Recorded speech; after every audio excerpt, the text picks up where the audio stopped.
नमस्कार, मैं दुर्गेंद्र चौहान। देश के करोड़ों करोड़ वासियों को, भारतवासियों को, विश्व भर में फैले भारतवंशियों को बहुत बहुत बधाई, बहुत बहुत शुभकामनाएं। आज राष्ट्रीय त्योहार जैसा दिन है। भारत ने चंद्रमा में कदम रख दिए हैं। चंद्रयान-3 आज शाम को सफलतापूर्वक 6:04 पर चंद्रमा की सतह पर उतर गया। चंद्रयान-2 उतर नहीं पाया था। उसकी आंशिक असफलता ने बहुत कुछ सीखने को हमें दिया और भारत के वैज्ञानिकों ने 4 साल दिन रात नींद त्याग कर, परिवार त्याग कर, भोजन त्याग कर जिस तरीके से इस मिशन को सफल बनाया है, इसका पूरा का पूरा श्रेय भारत के वैज्ञानिकों को है, इसरो के वैज्ञानिकों को है। और तकरीबन हजारों लोग इस मिशन में, मिशन चंद्रयान में, न केवल इसरो बल्कि इसरो के बाहर के तमाम संस्थानों के हजारों वैज्ञानिक, हजारों कर्मचारी इसमें लगे हुए थे।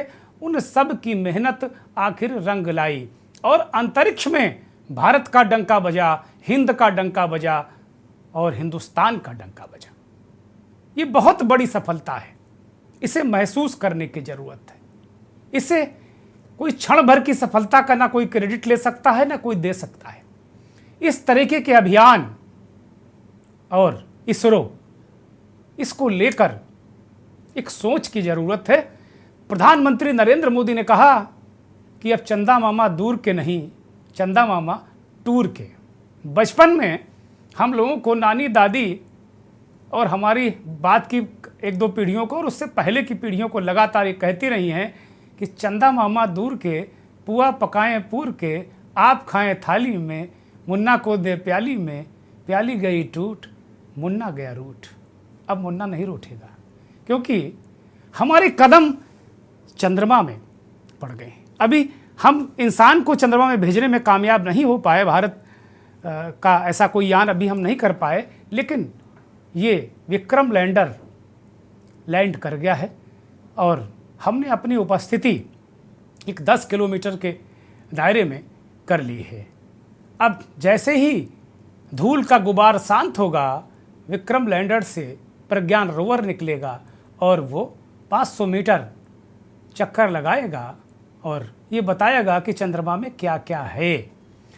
चंद्रमा को हम 60% तक तो पहले से जानते थे, लेकिन 40% भाग ऐसा है जो एक अबूझ पहेली और रहस्य है और उसी रहस्य का पर्दाफाश ये चंद्रयान-3 करेगा। बहुत सारी वैज्ञानिक खोजें, बहुत सारी अन्य तरीके की चीज़ें आपको देखने को मिलेंगी। रूस, चीन और अमेरिका के बाद भारत विश्व का चौथा देश बन गया है इस तरीके के मिशन को सफलतापूर्वक लॉन्च करने वाला। अभी कुछ दिन पहले ही रूस बहुत जल्दबाजी में था कि भारत के चंद्रयान-3 से पहले वो अपनी उपस्थिति दर्ज करा के इतिहास में अपना नाम दर्ज करा पाए, लेकिन उनका मिशन फेल हो गया।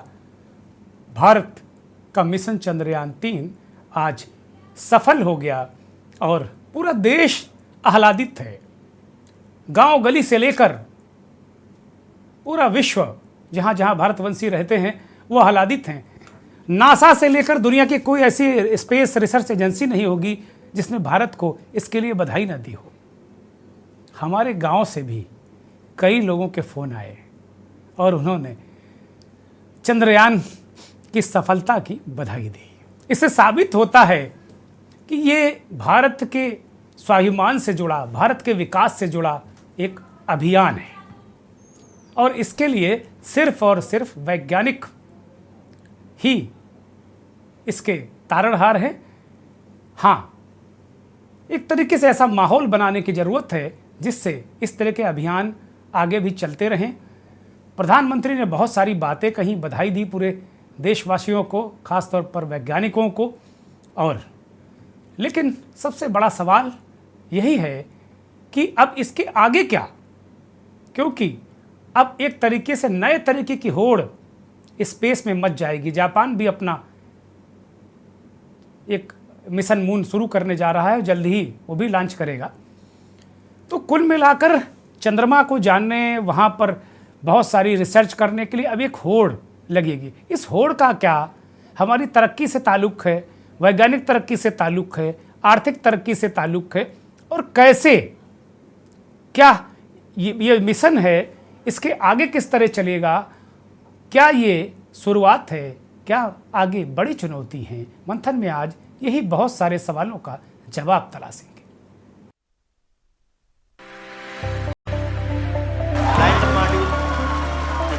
हिंदी में एक कहावत है कि चंदा मामा दूर के, लेकिन अब हम ये कह सकते हैं कि चंदा मामा अपने घर के।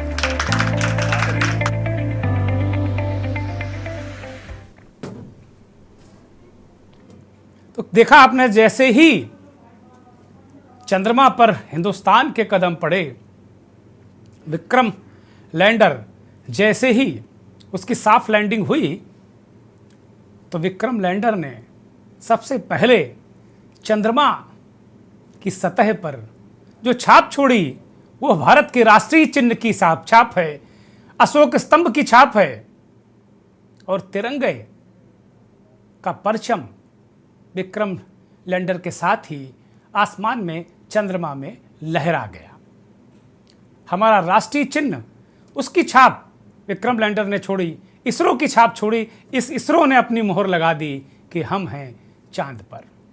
बहुत सारे चांद को लेकर फिल्मों में इतने सारे गीत लिखे गए हैं, इतने सारे कल्पनाएं की गई हैं चांद को लेकर। आज उन कल्पनाओं की उड़ान और वैज्ञानिकों की जो साकार करने की क्षमता है, एक वैज्ञानिक सोच से आज हम अंतरिक्ष के क्षेत्र में एक महाशक्ति बनने की ओर बढ़ चले हैं। इसरो के वैज्ञानिकों में किस तरीके की खुशी रही, ये वो दृश्य है जो एक अंतिम क्षैतिज लैंडिंग कहते हैं इसको। और सबसे बड़ी बात यह है कि दक्षिणी ध्रुव में अपना चंद्रयान उतारने वाला भारत पहला देश है। इससे पहले यह करिश्मा कोई नहीं कर पाया। मैं कई वैज्ञानिकों को सुन रहा था, उन्होंने ये कहा कि इस तरीके की टेक्नोलॉजी इस्तेमाल करके सफल मिशन लॉन्च करने वाला भी भारत पहला देश है। बहुत सारे मामलों में हम पहले हो गए हैं, इसलिए हमारे वैज्ञानिकों के सामने, हमारे नीति निर्धारकों के सामने बहुत सारी चुनौतियां भी हैं। प्रधानमंत्री ने कहा कि अब मिशन चंद्रयान की सफलता के बाद सूर्य की ओर भी हम रुख करेंगे, मिशन आदित्य और मिशन शुक्र ग्रह की तरफ भी हम जाएंगे। बहुत सारे रहस्य शुक्र में भी हैं, और सूर्य को लेकर तो बड़ी तरीके की बहुत सारी अलग अलग तरीके की बातें हैं। जिस वक्त ये 23 तारीख, अगस्त की 23 तारीख और 2023 सन अमर हो गया भारत के इतिहास में, विश्व के इतिहास में, स्पेस साइंस के इतिहास में। जैसे ही भारत के मिशन चंद्रयान 3 के विक्रम लैंडर ने चंद्रमा पर कदम रखे, करोड़ लगभग 1.5 अरब भारतवासियों और भारतवंशियों को लगा कि उनके कदम चंद्रमा में पड़ गए। हम सब रोमांचित हो उठे।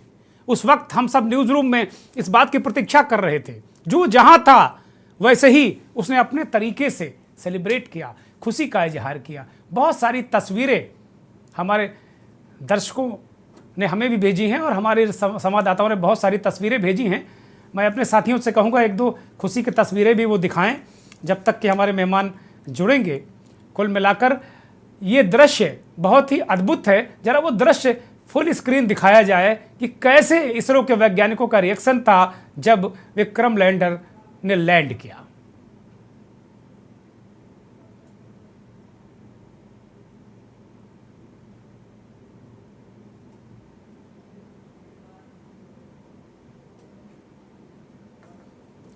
अद्भुत है, अद्भुत दृश्य है। और बहुत सारे ये दृश्य आपको ये दिख रहे हैं। ये प्रसन्नता है, इसरो की टीम है, इसरो के वैज्ञानिक हैं। अब प्रधानमंत्री नरेंद्र मोदी ने भी इस पूरे जो लैंडिंग को दक्षिण अफ्रीका से देखा और बार बार प्रधानमंत्री भी तिरंगा लहरा रहे थे, भारत का परचम लहरा रहे थे। ये गौरवशाली क्षण, अद्भुत क्षण। हिंदुस्तान जिंदाबाद, हिंदुस्तान जिंदाबाद, हिंदुस्तान जिंदाबाद। प्रधानमंत्री ने क्या कहा वो सुनना जरूरी है। मेरे प्यारे परिवारजनों, जब हम अपनी आंखों के सामने ऐसा इतिहास बनते हुए देखते हैं तो जीवन धन्य हो जाता है।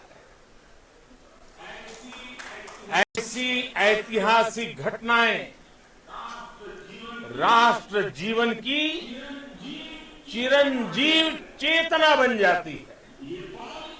ये पल अविस्मरणीय है, ये क्षण अभूतपूर्व है, ये क्षण विकसित भारत के शंखनाद का है, ये क्षण नए भारत के जयघोष का है, ये क्षण मुश्किलों के महासागर को पार करने का है, ये क्षण जीत के चंद्र पथ पर चलने का है, ये क्षण 140 करोड़ धड़कनों के सामर्थ्य का है, ये क्षण भारत में नई ऊर्जा, नया विश्वास, नई चेतना का है, ये क्षण भारत के उदयमान भाग्य के आह्वान का है। अमृत काल की प्रथम प्रभा में सफलता की ये अमृत वर्षा हुई है। प्रधानमंत्री अमृत वर्षा, अमृत काल की बात कर रहे हैं। किस तरीके से ये गौरवशाली उपलब्धि भारत को मिली उसको बयां कर रहे थे प्रधानमंत्री। उत्तर प्रदेश के मुख्यमंत्री योगी आदित्यनाथ ने भी प्रसन्नता व्यक्त की। चंद्रयान 3 के सफलतम सॉफ्ट लैंडिंग नए भारत के सामर्थ्य और शक्ति का जोरदार प्रदर्शन है। प्रधानमंत्री मोदी जी के विजनरी नेतृत्व और मार्गदर्शन में इसरो के वैज्ञानिकों ने वह कर दिखाया है जो अब तक किसी ने नहीं किया था। योगी जी ने कहा कि इसरो के वैज्ञानिकों ने वह कर दिखाया है जो अभी तक किसी ने नहीं किया। सही कह रहे हैं योगी जी, अद्भुत है, अविस्मरणीय है, अलौकिक है। हमारे साथ तमाम महत्वपूर्ण मेहमान जुड़ गए हैं। इस देश के जाने माने पत्रकार, वरिष्ठ संपादक और तमाम साइंस एवं टेक्नोलॉजी को बहुत अच्छी तरह समझने वाले वरिष्ठ पत्रकार आलोक भदौरिया जी दिल्ली से जुड़े हैं। भदौरिया जी स्वागत, बहुत धन्यवाद, बहुत आभार। डॉक्टर प्रोफेसर फैज अली कुरैशी साहब साइंटिस्ट हैं, बेंगलुरु से जुड़े हमारे साथ। फैज साहब बहुत स्वागत, बहुत धन्यवाद, बहुत आभार। प्रोफेसर डॉक्टर आनंद पाठक हमारे साथ जुड़े हैं CSU से, आपका भी बहुत स्वागत। साइंस कोऑर्डिनेटर डॉक्टर सुशील द्विवेदी जी जुड़े हैं, आपका भी बहुत स्वागत, बहुत धन्यवाद। और RC पांडे साहब हमारे साथ जुड़े हैं, आप प्राचार्य हैं, प्रधानाचार्य हैं केंद्रीय विद्यालय IIT कानपुर के। सभी मेहमानों का बहुत स्वागत और बहुत बहुत बधाई और ढेर सारी शुभकामनाएं आपको भी मिशन चंद्रयान की घनघोर सफलता के लिए। बहुत बधाई आप सभी को। मैं मंथन की शुरुआत, चूँकि आज विषय ही इतना बेहतरीन है कि अब इसमें मुझे लगता है कि बिना देर किए, बिना किसी भूमिका के अब मुझे इसको सीधे आगे बढ़ाना चाहिए। आलोक भदौरिया जी के पास जाऊंगा। भदौरिया जी, इस उपलब्धि को आप किस तरीके से देखते हैं आम जनमानस के दृष्टिकोण से, एक जर्नलिस्ट पत्रकार के दृष्टिकोण से, और इसके क्या क्या आयाम हो सकते हैं? धन्यवाद योगी जी। सबसे महत्वपूर्ण चीज है एक उपलब्धि वैज्ञानिकों ने हासिल की, वैज्ञानिकों ने अपनी मेहनत से हासिल की। तो वैज्ञानिक जब परीक्षण होते हैं, जब प्रयोग होते हैं, तो कभी सफलता भी हाथ आती है। पिछली बार में जैसे हमको एक असफलता हाथ आई थी और इस बार हम सफल। अगर हम सटीक विश्लेषणात्मक क्षमता के साथ में, सटीक गणना के साथ में अगर हम काम करें तो सफलता मिलती है, ये तय है और ये बात साबित भी। ये सबसे महत्वपूर्ण चीज। दूसरी महत्वपूर्ण चीज ये है, जो जहां तक मैं समझता हूँ, इसमें विज्ञान जगत की तरफ एक हौसला बढ़ेगा, लोगों का रुझान बढ़ेगा, ये भी उतना ही सच है। लेकिन अब सवाल है कि इस उपलब्धि के मौके पे मैं कुछ बोलूं या ना बोलूं। तो जैसा कि आप जानते हैं, मैं एक तथ्य की तरफ जरूर ध्यान दिलाना चाहूंगा कि दुनिया में अगर कहीं भी कोई भी देश अगर आगे बढ़ा है तो तकनीक की उन्नति के बिना, तकनीक को विकसित किए बिना आगे नहीं बढ़ा। अगर हम थोड़ा सा लौटते हैं, मैं आपको 10 सेकंड समय और लूंगा, थोड़ा सा लौटते हैं, जैसे फेसबुक दुनिया में जो कमाई का साधन बना, जिसने देश का, दुनिया का में अपना नाम किया, वो कहां से आया? गूगल कहां से आया? माइक्रोसॉफ्ट कहां से आया? कोरोना की वैक्सीन अगर हम मौजूदा दौर में बात करें तो कहां से आई? फंडिंग से आई। मैं पहली बात की कहूंगा कि वहां के शासन में, वहां के जो सरकारें हैं, उसको फंडिंग पर ध्यान देना चाहिए और शोध पर राशि बढ़ानी चाहिए। हमारे यहाँ जो भारत के जो देश में है, वहां पर शोध पर राशि उस अनुपात में, जिसको एक R&D बोलते हैं, शोध पर उस तरीके से पैसा नहीं दिया जाता जिस तरीके से अमेरिका पैसा खर्च करता है, जिस तरीके से चीन खर्च करता है। तो आज बुनियादी जरूरत यह है, सफलता के हम लोग नगाड़े पीटे, बिल्कुल सही है, सफलता के लायक भी है, नगाड़े पीटने लायक भी है, डंका पीटने लायक भी है, लेकिन हमारी जो सबसे बड़ी कमजोरी है, उस कमजोरी के पर भी ध्यान देना चाहिए। एक मैनेजमेंट का एक सबसे एक फॉर्मूला होता है, स्वॉट एनालिसिस होता है, SWOT, सारे हमारे पैनलिस्ट सारे लोग जानते हैं। हमने अपनी स्ट्रेंथ दिखा दी। वीकनेस क्या है?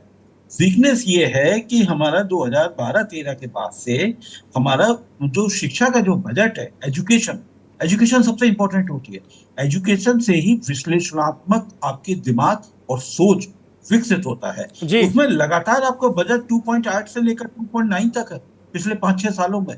तो इस मौके पे बहुत ही अच्छा हो हम सारी बातें करें और उसी के साथ में ये करें। हमें बहुत खुशी हो रही है अगर हमारे जो कर्ता धर्ता हैं, जो सरकार चलाने वाले, अब हम विशेष अनुदान लेते हैं और R&D के लिए बजट बढ़ाएंगे।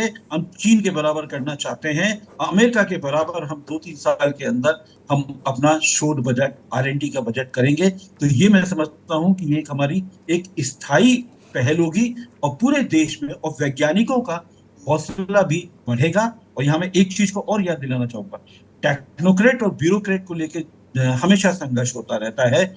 यहाँ मैं चाहता हूँ कम से कम आज के दिन ये तो मौका होना चाहिए, ब्यूरोक्रेसी को हटाकर टेक्नोक्रेट को एकदम आसमान पे, बुलंदियों पर ले जाना चाहिए।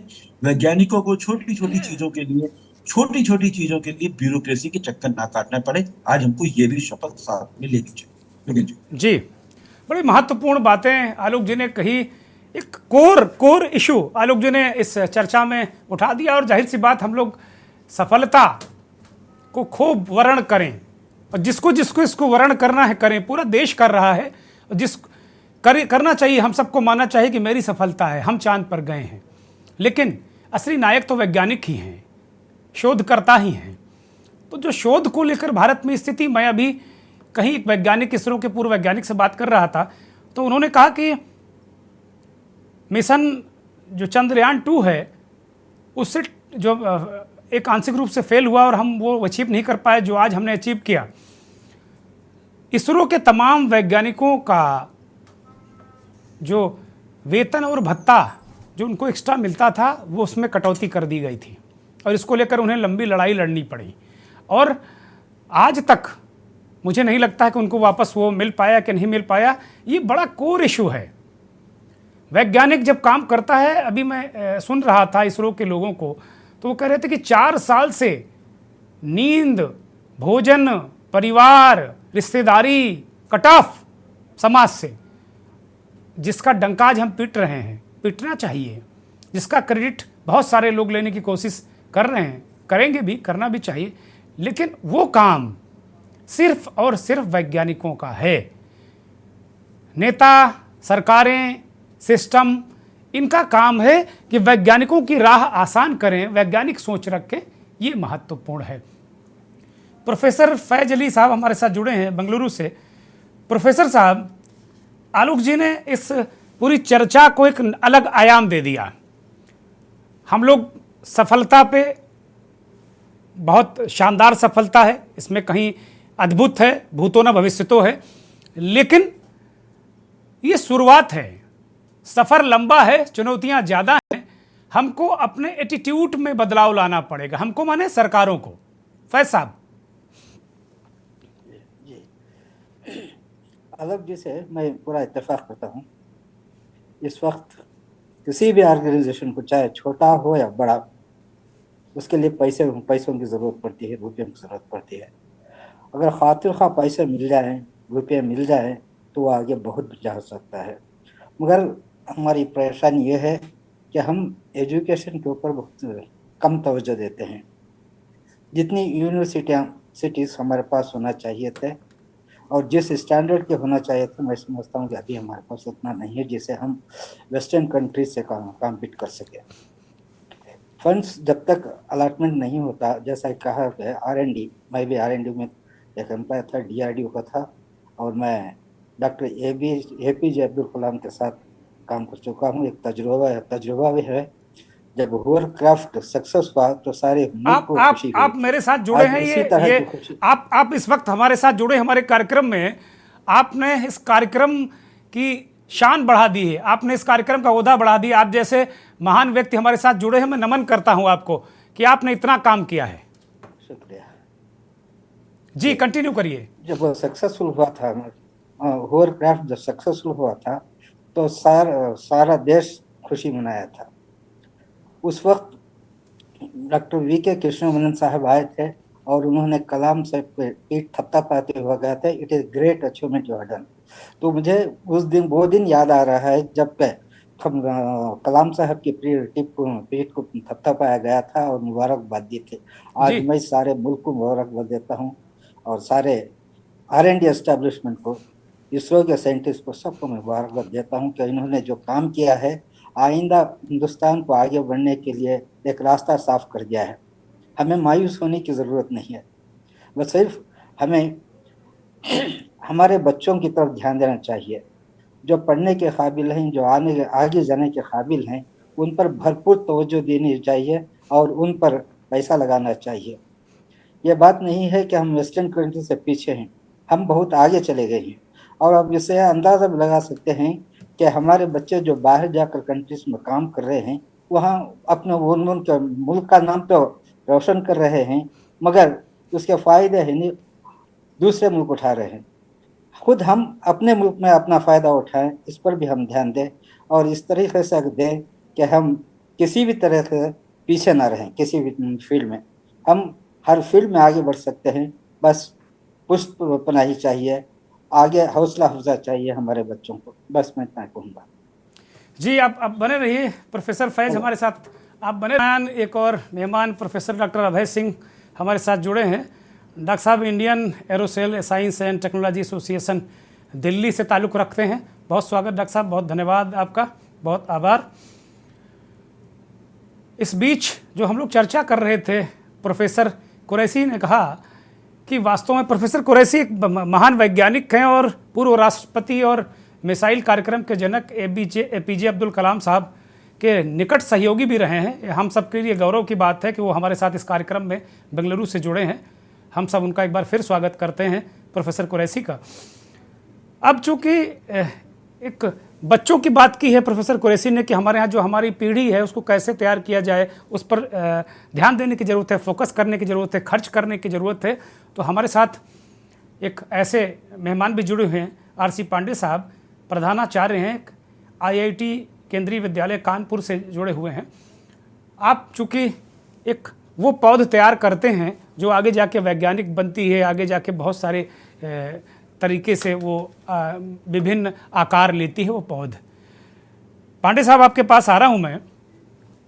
अभी जो बात आलोक भदौरिया जी ने कही कि भाई हमारे यहाँ रिसर्च और शोध को लेकर पैसे उतने नहीं खर्च किए जाते, अपेक्षा हम अमेरिका, चीन और अन्य देशों की तरह करते हैं कि हमको उतनी सफलताएं मिलें। लेकिन पैसे देने के मामले में जब हमें टेक्नोक्रेट को, वैज्ञानिकों को पैसे देने की बात आती है तो हम हिसाब किताब करने लगते हैं, फिर दूसरे काडर से उनकी तुलना करते हैं कि भाई इस काडर का आदमी तो इसको देश भर में इसको इतना मिलता है तो उसको भी इतना ही मिलेगा। अभी एक उदाहरण है कि इसरो के वैज्ञानिकों का तमाम जो उनके भत्ते, तनख्वाह, वेतन वगैरह में कटौती की गई है पिछले दिनों, जैसा अभी मैं बात कर रहा था कि इसरो वैज्ञानिक से, तो उन्होंने बताया। वास्तव में जिस रूप में आपके पास बच्चे आते हैं, क्या किस तरीके की सोच होती है विज्ञान को लेकर, अंतरिक्ष को लेकर, और क्या स्कूल लेवल पर क्या अंतरिक्ष को लेकर कुछ खास प्रोग्राम चल रहा है? क्या अंतरिक्ष को लेकर कुछ खास किस्म की शिक्षा दी जा रही है क्या? ये बड़ा जरूरी है जानना। पांडे साहब। क्षमा चाहूंगा दुर्गेन जी, अभी कुछ नेटवर्क के कारण मैं आपकी बात सुन नहीं पाया। आप अनुरोध करूंगा कृपया नहीं एक बार दोहराएं। मेरा यही प्रश्न है कि जिस तरीके से अभी प्रोफेसर कुरैशी और आलोक जी ने कहा कि हमारे देश में अभी उतनी सहूलियतें हमारे वैज्ञानिकों को या वो पीढ़ी तैयार करने के लिए, प्रोफेसर कुरैशी ने कहा कि हमारे ही बच्चे दुनिया में जाके क्रांति करते हैं दूसरे देशों में, हम ब्रेन ड्रेन नहीं रोक पाते। हम एक स्कूल लेवल से, उनका कथन ये था कि स्कूल लेवल से हमको एक शेप लेना चाहिए और वो बच्चे एक तरीके से अलग तैयार करने चाहिए कि भाई वैज्ञानिक बने, अंतरिक्ष वैज्ञानिक बने विभिन्न क्षेत्रों में। तो वो उस तरीके के कार्यक्रम क्या स्कूल लेवल पर अभी उस तरीके की शिक्षा क्या दी जा रही क्या? क्योंकि आप स्कूलिंग में आप लोगों का फोकस रहता है, और अंतरिक्ष को लेकर क्या कुछ सोच रहती है, क्या वैज्ञानिक सोच है नई पीढ़ी में? जी, सर्वप्रथम तो यहाँ पर उपस्थित सभी वक्ताओं को और दुर्गेन जी को भी आज की इस आशातीत सफलता की बहुत बहुत बधाई।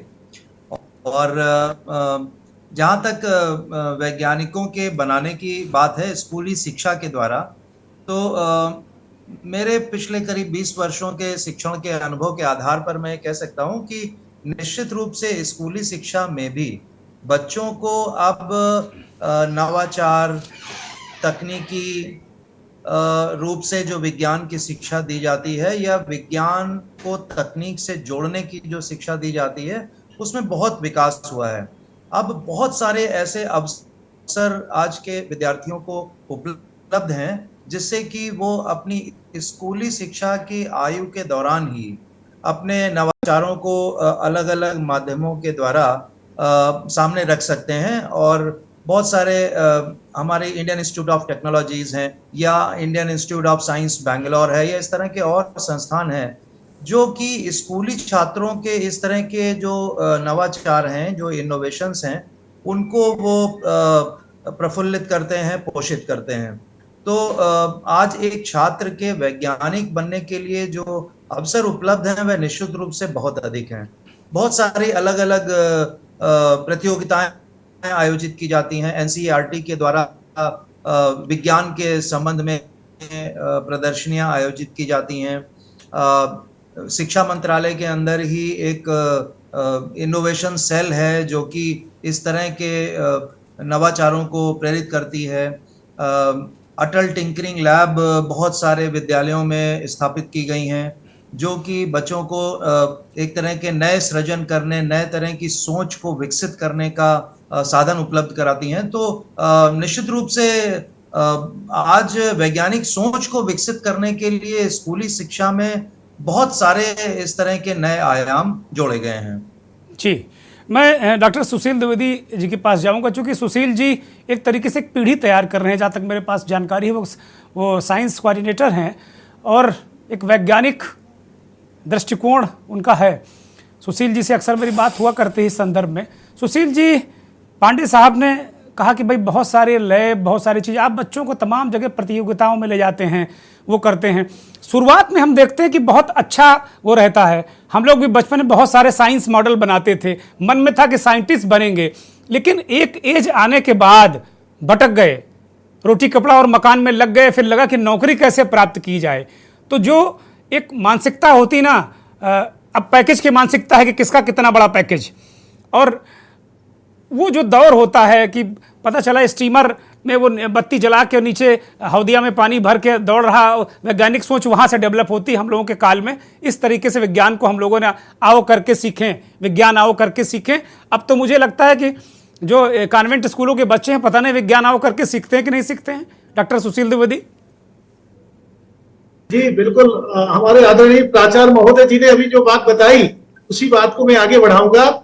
चूंकि केंद्रीय विद्यालय संगठन अपने नवाचारों के लिए जाना जाता है, कि स्कूलों की एक विस्तृत श्रृंखला है और इसके अंतर्गत हम एक नई पीढ़ी को तैयार कर रहे हैं। हमारे जैसे कि आपने अभी बताया कि हम जो ऐसे बच्चों को सीधे सीधे फेस करते हैं, डील करते हैं,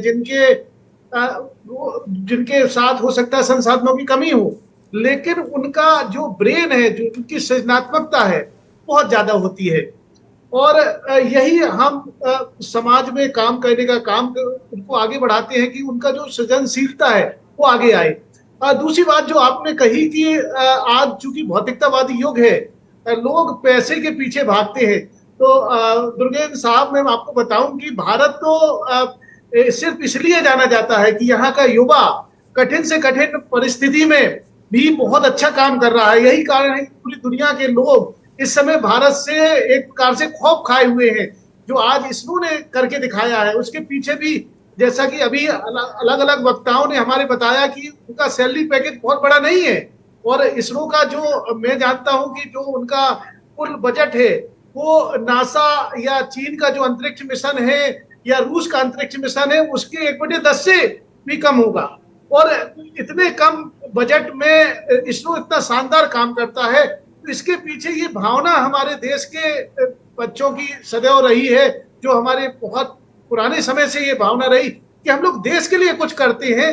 हम विपन्नता में, अभाव में आगे बढ़ के और पल्वित पोषित होके आगे निकलते हैं। दूसरी बात, जो इस प्रकार के मिशन कामयाब होते हुए हम देख रहे हैं, जो हमने आज इसरो का ये अद्भुत मिशन देखा, इससे हमारे देश की युवा पीढ़ी, जो आज के दौरान हम दुनिया में सबसे ज्यादा युवाओं की जनसंख्या रखने वाले देश हैं, तो उन युवाओं को हमें सही रास्ते भी ले जाना हमारी एक नैतिक जिम्मेवारी है, एक शिक्षक के रूप में, एक विज्ञान संचालक के रूप में। तो ऐसी जो अद्भुत घटनाएं हो रही हैं, वो घटनाएं उन्हें प्रेरित कर रही हैं कि वो अपना जीवन ऐसे सार्थक कामों में लगा के इन वैज्ञानिकों से प्रेरणा लेके, जो हमारे इसरो के या CSIR के या DRDO के या डिपार्टमेंट ऑफ साइंस टेक्नोलॉजी के या हमारे जो अलग हायर एजुकेशनल इंस्टीट्यूट के, जो ये आदरणीय जो हमारे वैज्ञानिक हैं, और हमारे जो प्रधानमंत्री जी की जो कल्पना है कि ये विज्ञान को लोग जाने कि प्रयोगशाला में क्या हो। और दुर्गेंद्र जी, में बताते हुए मुझे बड़ी खुशी हो रही कि इसरो का ये कार्यक्रम चलता है, उसमें हमारा केंद्रीय विद्यालय संगठन बढ़ चढ़ के हिस्सा लेता है। युविका है, युविका उस कार्यक्रम का नाम है, उसमें युवा वैज्ञानिक कार्यक्रम उसका रखा गया है। उसमें देश के कोने कोने से, अलग अलग स्कूलों से, केंद्रीय विद्यालय, नवोदय विद्यालय, स्टेट गवर्नमेंट के स्कूलों से बच्चों को चयनित किया जाता है और बच्चों को वहां पर मेंटरिंग की जाती है। और जो आपने बताया, जैसा कि बच्चे प्रोजेक्ट बना के एक उस पूरी सिनॉप्सिस जमा करते हैं और फिर इसरो उनको फ्री ऑफ कॉस्ट 2 सप्ताह का पूरा कार्यक्रम, उनको पूरा रहना खाना और बड़े बड़े नामचीन वैज्ञानिकों के साथ हमारे बच्चे फेस टू फेस उनके साथ इंटरेक्ट करते हैं। ठीक बात। तो ये हमारे देश की खूबी है और हमें इस पे गर्व होना चाहिए और हमें पूरा विश्वास है कि इस जो हमारी तरुणाई है, जो युवा शक्ति है, इसके आधार पर हम भविष्य में जो हमारे देश के लिए सपना देखा था आदरणीय APJ अब्दुल कलाम साहब ने या धवन साहब ने या फिर विक्रम साहब ने, साराभाई साहब ने, तो वो सपने को हम साकार होता हुआ आगे हम और आप इसके चश्मदीद गवाह बनेंगे जब हम अब अगले मिशन के रूप में आदित्य मिशन को कामयाब होता देखेंगे। ठीक बात है। हम दूसरे ग्रहों पर जीवन की कल्पना के रूप में भारत के अलग अलग मिशन को देखेंगे, या चंद्रयान मिशन को अब हम मैंड, मतलब किसी व्यक्ति को भेज के, किसी जीवित व्यक्ति को भेज के वहां पर हम आगे चल के और खोजों को होते हुए देखेंगे। मैं अब डॉक्टर आनंद पाठक की तरफ रुख करूंगा, काफी देर से इंतजार करें। डॉक्टर आनंद पाठक, डॉक्टर सुशील द्विवेदी ने बहुत अच्छी बातें कही और ये सुनने में बहुत अच्छी लगती हैं, महसूस भी करने में बहुत अच्छी लगती हैं, बहुत अच्छी लगती है। मैं बहुत प्रशंसा करता हूँ कि सुशील जी से हमारी ऑफ द स्क्रीन बहुत सारी बातें होती रहती हैं। बहुत वैज्ञानिक सोच के व्यक्ति हैं। उन्होंने एक बहुत अच्छी बात बताई कि एक बच्चे निकल रहे हैं, कॉन्टेस्ट में जा रहे हैं, 2 सप्ताह की ट्रेनिंग ले रहे हैं और सारी चीज़ें कर रहे हैं, लेकिन सवाल यही है कि 2 सप्ताह की ट्रेनिंग लेने के बाद कहाँ गए ये बच्चे? बड़ा सवाल है कि कहाँ गए ये वैज्ञानिक सोच वाले बच्चे, कहाँ गए? क्या ये इसरो की तरफ कर रहे हैं, ये क्या विज्ञान के और क्षेत्र में जा रहे हैं, या सोच रहे हैं कि B.Ed करके धक्के खाओ, लाठी खाओ, टीचर बन जाओ। क्योंकि जो टीचर है वो समाज का निर्माता, वही वैज्ञानिक बनाता है, वही नेता बनाता है, वही पत्रकार बनाता है, चारों तरफ समाज को शिक्षक वो करता है। क्या आज अगर आप 100 बच्चों से पूछो तो शायद 30 बच्चे भी नहीं होंगे उनमें वो शिक्षक बनना चाहते होंगे। और ये जो इसरो के लोग हैं ये भी टीचर हैं, शिक्षक हैं, ये भी शिक्षक ही हैं, प्रोफेसर्स हैं। और ये बहुत अच्छा लगता है कि बहुत संसाधनों में, कम संसाधनों में, दुनिया के कम बजट में, राष्ट्र निर्माण में अपनी आत्मा राष्ट्र के लिए लगा देते हैं। लेकिन जब उनके बच्चे भूखों मरते हैं, जब उनके बच्चे डिरेल होते हैं, 4-4 साल वो घर से ताल्लुक नहीं रखते हैं, तब फिर क्या होगा? राष्ट्र उनका कितना ख्याल रखता है? सवाल ये है। आनंद जी। जी जी जी बिल्कुल। सबसे पहले तो मैं आपके सभी दर्शकों को बहुत बहुत धन्यवाद, बहुत बहुत साधुवाद देता हूं कि हमारा जो मून का मिशन है वह सक्सेसफुली कंप्लीट हुआ और हम पहले से देश बने जिन्होंने मून के दक्षिणी पोल पर कदम रखा। तो इसके लिए सबसे पहले आप सभी दर्शकों को, सभी भारतवासियों को, सभी को मेरा बहुत बहुत शुभकामनाएं मेरी तरफ से। और जैसा कि मेरे से पहले डॉक्टर सुशील जी ने कहा, सर ने कहा कि केवी से या स्कूलों से बहुत से बच्चे साइंस फेयर में जाते हैं और उनकी रुचि बनती है। मैं इस बात से बिल्कुल एग्री करता हूं क्योंकि मैं खुद भी एक केवी का स्टूडेंट रह चुका हूं। मैंने केवी में पढ़ाई की है और बचपन से ही अगर बच्चों को उस विधा में, उस क्षेत्र में किसी भी प्रकार से इंटरेस्ट जगाया जा सके, उस प्रकार की कोई भी एक्टिविटी कराई जा सके जिससे उनका उस क्षेत्र में एक इंटरेस्ट जगे, तो इससे एक बहुत संभावना रहती है कि वो आगे चल कर के इस फील्ड में कुछ करेंगे। जहाँ तक बात है कि कितने ऐसे बच्चे करते हैं, तो मैं इन जनरल तो क्या कहूँ, मैं एक संस्कृत विश्वविद्यालय का प्राध्यापक हूँ और मैं इस संस्कृत विश्वविद्यालय की बात कर सकता हूँ। हमारे यहाँ पे ज्योतिष पढ़ाई जाती है जिसमें इस ज्योतिष की 2 विधाएं हैं। एक सिद्धांत ज्योतिष है, एक फलित ज्योतिष है। सिद्धांत ज्योतिष जिसे हम एस्ट्रोनॉमी कहते हैं और फलित ज्योतिष जिसे हम एस्ट्रोलॉजी कहते हैं। तो एस्ट्रोनॉमी पढ़ने के लिए हमारे यहाँ पे छात्र आते हैं। आप सोचिए कि वो बच्चों का किस प्रकार का उनका एक मनस्थिति होगी, किस प्रकार की उनकी ज्ञान के प्रति एक रुचि होगी कि वह संस्कृत क्षेत्र में होते हुए भी सिद्धांत ज्योतिष पढ़ते हैं। सिद्धांत ज्योतिष के माध्यम से वह ग्रह, नक्षत्र इत्यादि की स्थितियों को जानते हैं, किस प्रकार से पंचांग के द्वारा ग्रहों का गणितीय रूप से उनकी दृक् सिद्धता कर सके। दृक् सिद्धता का मतलब कि जो ग्रह आकाश में जिस स्थान पर है उस स्थान को वह गणित के माध्यम से किस प्रकार से लाएं, यह एस्ट्रोलॉजी में, एस्ट्रोनॉमी में पढ़ाया जाता है। तो हमारे संस्कृत में भी इतने छात्र हैं, इतने उत्सुक छात्र हैं, बस जरूरत है तो उनको प्रोत्साहन देने की। और मैं आपको बताऊं कि हमारा जो विश्वविद्यालय है, केंद्रीय संस्कृत विश्वविद्यालय, यह जो विद्यालय है वह भारत सरकार के संस्कृत क्षेत्र की एक नोडल एजेंसी है और यह संपूर्ण विश्व की सबसे बड़ी संस्कृत यूनिवर्सिटी है। इस यूनिवर्सिटी का एक प्राध्यापक होने के नाते मैं आपको ये बताना चाहूंगा कि हमारे यहाँ पे जो सिद्धांत ज्योतिष एक विधा है, एक शास्त्र है, एक जो सब्जेक्ट है, उस सब्जेक्ट में कम से कम 1000 संस्कृत के छात्र भाग लेते हैं। उस डिग्री से आचार्य को कंप्लीट करते हैं और वह करके वह शिक्षक भी बनते हैं। शिक्षक के साथ साथ वह पंचांग का निर्माण करते हैं, वेदशालाओं में जाकर के प्रयोग करते हैं। हाँ, मैं ये मानूंगा कि हमारी जो एक परंपरा रही है आचार्य आर्यभट्ट की, भास्कराचार्य की, कमलाकर भट्ट की, अब वह परंपरा थोड़ी शिथिल जरूर हो गई है, परंतु अगर हम अपने छात्रों को, आने वाली पीढ़ी को इस क्षेत्र की ओर आकर्षित कर सके किसी भी प्रकार से, उनको उसके लिए स्कॉलरशिप देने की व्यवस्था डॉक्टर पाठक, घूम फिरकर वही बात आ गई ना जो आलोक भदौरिया ने शुरू की थी। बात वही आ गई, रुपया पैसा। और बिना धन के प्रतिभाएं पल्लवित पुष्पित नहीं होती। लाख उनके अंदर राष्ट्रीय भावना हो सकता है मेरी बातें बहुत सारे लोगों को अच्छी ना लगे, लेकिन मैं बहुत खरी बातें कहता हूं। बिल्कुल सही कह रहे हैं। और मुझे जहां तक जानकारी है कि विदेशों में, अमेरिका में, ब्रिटेन में, जर्मनी में, फ्रांस में ऐसी संस्थाएं हैं जो आजीवन रिसर्च करने के लिए आपको फैसिलिटेट करती हैं। आपको बाकायदा लेबोरेटरी प्रदान की जाती है, आपको उसके लिए जो भी धनराशि चाहिए वो दिया जाता है ताकि आप उस पर आजीवन रिसर्च कर सके। हमारे यहाँ पे समस्या क्या है कि हम जो पीएचडी करते हैं, पीएचडी की डिग्री जो करते हैं, खास करके हमारे जो अन्य विषय हैं, साइंस को छोड़ करके जो अन्य विषय हैं, उसमें हम कुछ भी नवीन शोध नहीं कर पाते हैं। उसके पीछे कारण यही है कि वहां पे स्कॉलरशिप की उस प्रकार की व्यवस्था नहीं है। स्कॉलरशिप की व्यवस्था सरकार की तरफ से हो और इतनी हो कि वह अपने परिवार का भरण पोषण कर सके, उसके साथ साथ वह शोध में प्रवृत्त हो सके।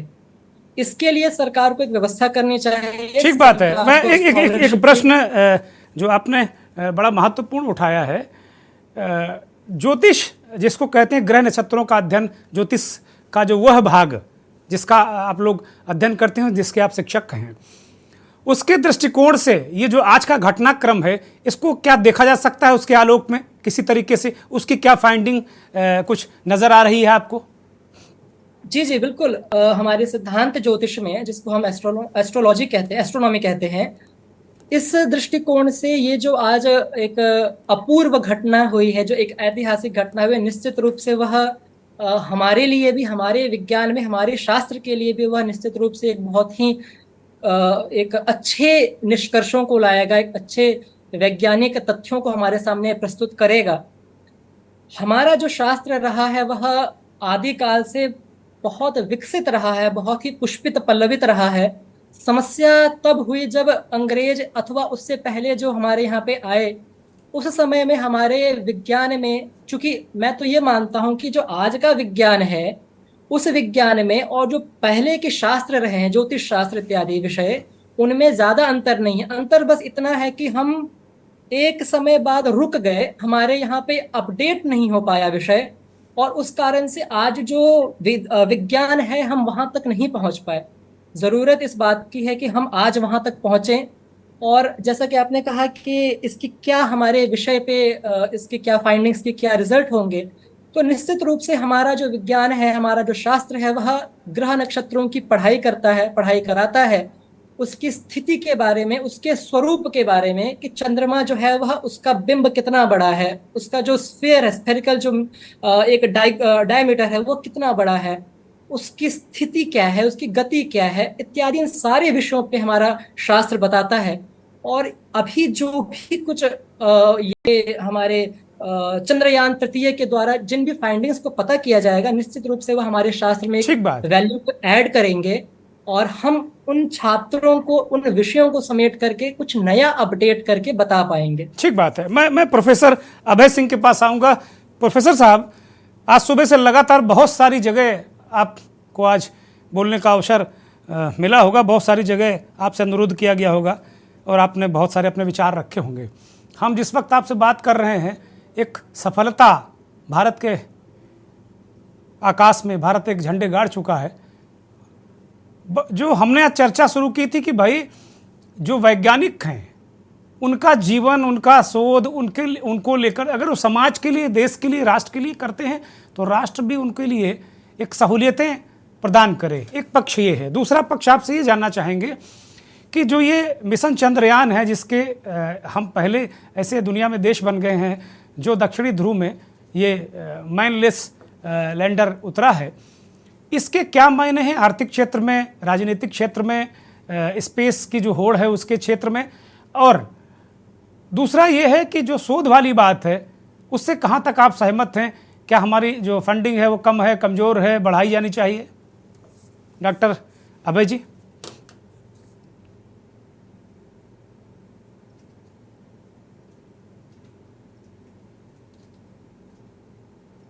अभय जी सुन पा रहे हैं मुझे?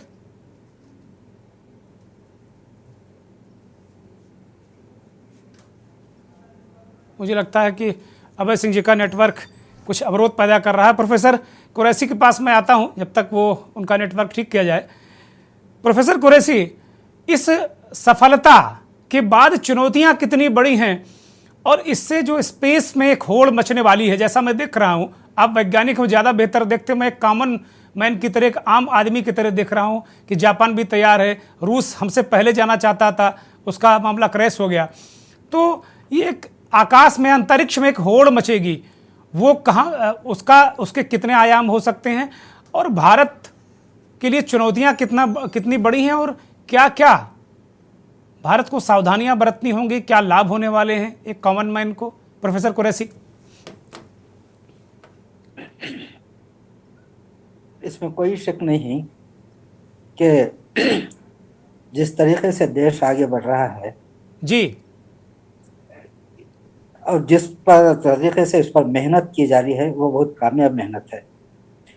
हमारे साइंसदानों ने जो कुछ कर दिखाया है उसकी जितनी तारीफ की जाए कम है। इसके असरात क्या होंगे आने वाली नस्ल पर, तो यह बहुत बड़ा सवाल है जिसका हमें जवाब देना चाहिए। सवाल यही है कि हम एजुकेशन के ताल्लुक से जैसा कहा जा रहा है उतना पैसा खर्च नहीं करते जिस तरीके से करना चाहिए। आप सरकारी स्कूलों का जायजा लीजिए, वहाँ पे बच्चों का ड्रॉप आउट इतना होता है कि हम उसका तस्वीर भी नहीं कर सकते। एक बड़ी आबादी अगर तालीम से दूर रहे तो इसका असर क्या पड़ता है, हमें उस पर भी सोचना चाहिए। इसमें कोई शक नहीं है कि जिनके पास पैसा है वो अपने बच्चों को अच्छा पढ़ाते हैं, मगर कितने ऐसे हैं जो अपने बच्चों पर पैसा लगा सकते हैं? जाहिर है नहीं लगा सकते, वो भटक जाते हैं और उनका भटकना मुल्क के लिए नुकसानदायक है। इसको कैसा रोका जाए, यही हर हुकूमत का सवाल होना चाहिए। जब तक आला तालीम, अच्छी तालीम कामन तौर पर नहीं मिलती, मैं समझता हूँ कि देश का उस तरीके से तरक्की करना मुश्किल है जिस तरीक़ा का हम चाहते हैं। हमें चाहिए कि ज़्यादा से ज़्यादा तवज्जो बच्चों पर दी जाए, उनके एजुकेशन के ताल्लुक से दी जाए।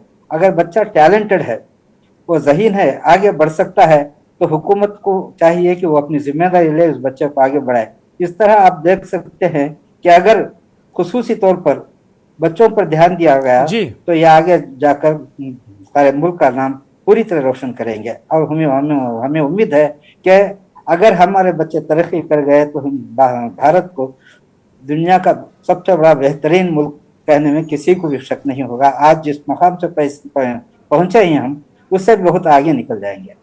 प्रोफेसर कुरैशी, इसके आगे क्या चुनौतियां हैं, क्या क्या और सारी चुनौतियां हमारे साथ हो सकती हैं? ये तो एक बेसिक शिक्षा की बात है, उसके बिना संभव नहीं है कि हम अच्छे शोधार्थी उनको फंड करें, शोध करें, आगे बढ़ें। जो एक हम देखते हैं अक्सर कि पता चला अमेरिका की किसी यूनिवर्सिटी किसी गांव गली के बच्चे को उठा लेती है शोध के लिए, कोई पढ़ाई के लिए उठा लेती है। वो काम हम क्यों नहीं कर सकते? ये बड़ा महत्वपूर्ण प्रश्न है। लेकिन जैसे कि चंद्रयान की सफलता के बाद आकाश में किस तरीके की प्रतिस्पर्धा होगी और हमारे सामने अभी चुनौतियां बड़ी हैं, छोटी हैं, क्या हैं? बहुत बड़ी चुनौतियां हैं अभी। इसका पता तो उस वक्त चलेगा, उस फील्ड में हम कदम रखेंगे आगे बढ़ने के ताल्लुक से। मगर हमें फख्र है कि हमारे पास ऐसे साइंटिस्ट हैं, ऐसे ज्ञानी आदमी हैं जो मुल्क को तरक्की लाने के लिए बहुत कुछ कर सकते हैं। चुनौतियां जहाँ तक का सवाल है, ये उसी वक्त हो सकते हैं जब मुल्क मजबूत हो, और मजबूत मुल्क को बनाने के लिए हमारे पास आबादी की कोई कमी नहीं है। जिस मुल्क की आबादी इतनी बड़ी है, इस मुल्क को कोई गलत आंख से उठाकर देख भी नहीं सकता। हर फील्ड में हम आगे हैं, मगर हमें चाहिए कि और भी आगे बढ़ना चाहिए। टेक्नोलॉजी और भी हमारी इम्प्रूव होना चाहिए। मेडिकल साइंस हमारे पास अभी बाकी है आगे बढ़ने के लिए, इस पर भी हमें आगे बढ़ना चाहिए। एग्रीकल्चर फील्ड में भी हमें आगे बढ़ना चाहिए।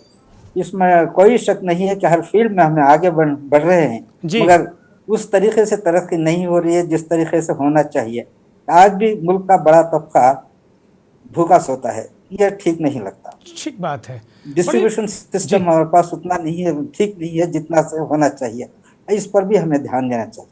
ठीक बात है। मैं एक छोटा कमेंट लेता हूं। सुशील जी, प्रोफेसर कुरैशी ने बड़ी महत्वपूर्ण बेसिक बातें कही हैं और ये सोचने पर विवश करती हैं। डॉक्टर आनंद पाठक ने भी ज्योतिष, जो सिद्धांत ज्योतिष और जो विज्ञान है उसको लेकर एक सामंजस्य की बात की है। क्या हमें स्कूल कॉलेज लेवल पर किस तरीके से एफर्ट करने चाहिए ताकि और अच्छे शोध हों, वैज्ञानिक निकलें, ब्रेन ड्रेन ना हो? बहुत संक्षिप्त में। अनम्यूट करिए, हम आपको सुन नहीं पा रहे हैं। बिल्कुल दुर्गेश भाई साहब, अब हम बदलाव का दौर अब शुरू हो चुका है। आप कल्पना कीजिए, जब हम और आप जिस बच्चे को स्कूल में प्रवेश कराते हैं, उसके अंदर तमाम चांद तारों की दुनिया होती है, अलग अलग मॉडल बनाने की दुनिया होती है, और जब वो स्कूल कॉलेज से बाहर निकलता है तो दुर्भाग्य से वो जो क्रिएटिविटी है वो खत्म हो जाती है। और उसको अब ध्यान में रखते हुए इसीलिए राष्ट्रीय शिक्षा नीति को लाया गया है कि राष्ट्रीय शिक्षा नीति ऐसी होगी हमारे देश की जो अब बच्चों की सृजनशीलता को आगे लाएगी। अब बच्चे पढ़ेंगे भी, खेलेंगे भी, और खेल खेल में विज्ञान सीखेंगे और एक नव भारत का सृजन करेंगे। और वह दिन दूर नहीं होगा जब हम पूरी दुनिया में भारत के ज्ञान कौशल को पहुंचाने में सफल होंगे। ठीक है डॉक्टर पाठक। जी, निश्चित रूप से मैं सर की बातों से बहुत सहमत हूँ। जैसा कि सर ने कहा कि नई शिक्षा नीति के माध्यम से जो मोदी सरकार लाई है, उसके माध्यम से आज हमारी जो शिक्षा व्यवस्था है बहुत लचीली हो गई है। इस लचीली शिक्षा व्यवस्था में हम एक साथ बच्चे को मैथ्स के साथ साथ बायो साइंस के साथ साथ कुछ आर्ट्स के विषय जो बच्चा चाहता है वो पढ़ा सकते हैं। तो इस माध्यम से वह खेल खेल में निश्चित रूप से ही विज्ञान की ओर आकर्षित होगा। उसकी जो एक सृजन शक्ति है वह बढ़ेगी, और सृजन शक्ति बढ़ेगी तो निश्चित रूप से आगे भारत में विश्व में जाकर के कुछ अच्छा नाम करेगा, भारत का नाम करेगा और बहुत अच्छा काम करेगा। जी, आलोक भदौरिया जी, फाइनल कमेंट आपसे। इस पूरे जो कार्यक्रम है, हमने जो कार्यक्रम किया, जिस पर हमने चर्चा की, उसका जो अंतिम टिप्पणी है आपकी तरफ मैं आ रहा हूँ। बहुत सारे लोगों को आपने सुना, क्या एक तरीके से वैज्ञानिक दृष्टिकोण से एक अंतर्राष्ट्रीय पत्रकार होने के नाते इसको अंतर्राष्ट्रीय स्तर पर इस कामयाबी को कैसे हम देख सकते हैं? क्या आयाम हमारे लिए खुलने जा रहे हैं? और फिर जो मूल मुद्दा आपने उठाया था, उसके लिए क्या करना चाहिए, किन लोगों को करना चाहिए, ये बड़ा महत्वपूर्ण प्रश्न है। मैं कुरैशी साहब की बातों से मैं पूरी तरह सहमत हूँ कि मौका दिया जाना चाहिए और उस तरीके के हालात पैदा किए जाने चाहिए, पहला। लेकिन मेरा एक सबसे बड़ा, जो मैंने आपके पहले दौर की मैंने बातचीत में कहा था, वो ये था कि ये SWOT एनालिसिस का दौर होना चाहिए, जिसमें हम अपनी स्ट्रेंथ देखें, वीकनेस देखें, अपॉर्चुनिटी देखें और थ्रेट देखें। जी। अब SWOT एनालिसिस के लिए मैंने ये कहा था कि ये मौका पीठ थपथपाने का तो है मेरे पहले दौर में, और मैंने साथ ही में एक दूसरा इसमें क्लॉज भी डाला था, साथ ही ये शपथ लेने का भी है कि अब हम शोध में बजट बढ़ाते हैं। वो कहीं नहीं आपको मिला। बाकी सब वो तालियों की गूंज में आ गया, एक व्यक्ति टीवी पे आ रहा है, उसका चल रहा है। अरे आज की उपलब्धि केवल वैज्ञानिकों की है, केवल वैज्ञानिकों की है, और वैज्ञानिकों की फोटो सामूहिक आ रही है, एक क्लैप में आ रहा है, पहचान नहीं पा रहे हैं कौन से है, जो नीचे नाम लिखा जाएगा तो आना चाहिए। आज तो कम से कम ऐसा होना चाहिए थे कि केवल वैज्ञानिकों का दिन है और किसी का दिन नहीं था। लेकिन मैं कहूंगा ये राजनीति है, तो ठीक है। अब लेकिन एक चीज है, आपने चुनौती पूछी, चुनौती क्या है? दुनिया जा रही है इस समय ड्रोन टेक्नोलॉजी के ऊपर। भारत को ड्रोन टेक्नोलॉजी के ऊपर आगे बढ़ना चाहिए। इजराइल से या कहीं से ड्रोन आप टेक्नोलॉजी खरीद कर आगे नहीं बढ़ सकते, ना आप लड़ाकू जहाजों से आप लड़ सकते हैं। आने वाला जो जमाना है, जैसे अमेरिका है, अमेरिका आजकल में जो वॉल्कियर के ऊपर लगा, उसने एक वॉल्कियर मिशन बनाया है जी। वो मिशन एक ऐसा है कि जिसमें सब कुछ वो ड्रोन ही करेंगे, मशीनें ही करेंगे। आर्टिफिशियल इंटेलिजेंस के आगे का दौर वहां पर चल गया, वहां पर इस तरीके की शोध हो रही है। हवाई जहाज से ज्यादा उस पर चल रही है, स्टील्थ फाइटर विमानों पर वो चल रही है, वो चीज महत्वपूर्ण है। दूसरा जो हमारे लिए महत्वपूर्ण है, चूंकि आज इसरो का दिन है तो इसरो पे ही बात की जाए। भारत में इसरो सबसे कम कीमत पर लॉन्चिंग का लॉन्च करता है किसी भी देश का सैटेलाइट लॉन्च। ये भारत की बहुत बड़ी क्षमता है। कई देशों का लॉन्च करता है, सबसे कम कीमत पर लॉन्च करता है। और कल के दौर में ये सबसे बड़ा बाजार है। उस बाजार में, लॉन्चिंग वाले बाजार, अमेरिका में लॉन्चिंग भारत के मुकाबले लगभग 3 गुना है। ऐसे कई देश हैं जिसमें भारत से कहीं पर 2.5 गुना। ये प्रोफेसर साहब इसको पुष्ट कर पाएंगे, अगर मैं गलत हूं तो करेक्ट करें। आलोक जी कंप्लीट करिए प्लीज। जो भारत से 2-3 देशों में ज्यादा करते हैं। तो मेरा मानना है कि इसका कमर्शियलाइजेशन का भी इस्तेमाल करना चाहिए, उससे भी पैसा आएगा। इसरो को भी खड़ा होना चाहिए, अपने केवल सरकार के अनुदान पे ही निर्भर रहने से काम नहीं चलेगा। बहुत बहुत शुक्रिया, बहुत बहुत आभार। अब चूंकि वक्त बिल्कुल आगे की इजाजत नहीं देता, आलोक जी बहुत धन्यवाद आपका। प्रोफेसर कुरैशी, डॉक्टर सुशील द्विवेदी, आनंद पाठक जी, अफसर इमाम साहब, बहुत बहुत धन्यवाद। आप सभी मेहमानों का और बहुत बहुत आभार और धन्यवाद करोड़ों दर्शकों का जो के न्यूज़ को देखते हैं। एक बार फिर इसरो के उन महान वैज्ञानिकों को बहुत बहुत बधाई, बहुत बहुत शुभकामनाएं और उनका बहुत बहुत आभार कि उन्होंने आज ये सेहरा हम सब भारतीयों के सिर पर बांधा है। सवाल कड़वा है, लगभग सारे पैनलिस्ट ने इस बात को उठाया कि भारत में शोध का बजट बहुत कम है, वैज्ञानिकों को संघर्ष करना पड़ता है, वैज्ञानिक बनने के लिए कितने पापड़ बेलने पड़ते हैं, स्कूलिंग से लेके बड़े बड़े संस्थानों तक पढ़ाई इतनी महंगी है कि सीधे सीधे पढ़ाई करके लोग पैकेज की तरफ बढ़ते हैं। ये बहुत सारी चुनौतियां हैं। सरकार को शोध का बजट, वैज्ञानिकों का बजट बढ़ाना चाहिए। बहुत बहुत धन्यवाद। नमस्कार।